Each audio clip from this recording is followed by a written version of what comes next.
Puisque l'athée affirme que la position du croyant n'est pas fondée, il est tout à fait raisonnable de retourner la question et de la lui renvoyer directement.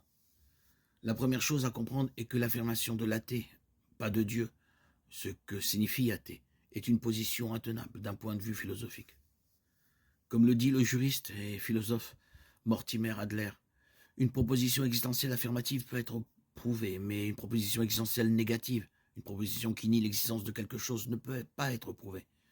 Par exemple, quelqu'un peut affirmer qu'un aigle rouge existe et quelqu'un d'autre peut affirmer que les aigles rouges n'existent pas. Le premier n'a donc pas besoin de trouver un seul aigle rouge pour prouver son affirmation.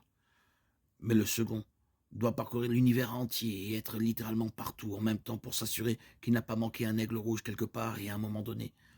Ce qui est d'ailleurs impossible à faire. C'est pourquoi les athées intellectuellement honnêtes admettront qu'ils ne peuvent pas prouver que Dieu n'existe pas.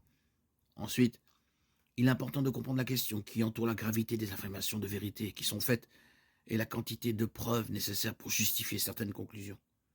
Par exemple, si quelqu'un met 2 contenants de limonade devant vous et vous dit que l'un est peut-être plus acide que l'autre, puisque les conséquences de la consommation de la boisson la plus acide ne seraient pas graves, vous n'aurez pas besoin d'une grande quantité de preuves pour faire votre choix. En revanche, si l'hôte a ajouté de l'édulcorant à l'une des tasses et du poison à rat à l'autre, vous voudrez alors avoir un certain nombre de preuves avant de faire votre choix. Ces choses étant vraies, nous nous demandons maintenant si une religion au monde décrit un tel créateur. La réponse est oui.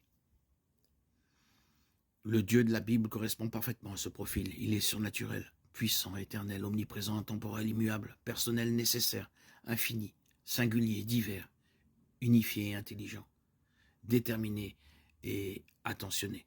1 Pierre 5, 6, 7.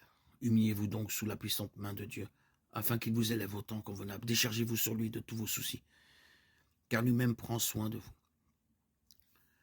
Où irai-je loin de ton esprit? Où fuirai-je loin de ta présence? Psaume 139, 7. Malachie 3, 6. Car je suis l'Éternel, je ne change pas. C'est pourquoi vous, enfants de Jacob, vous ne serez pas consumés.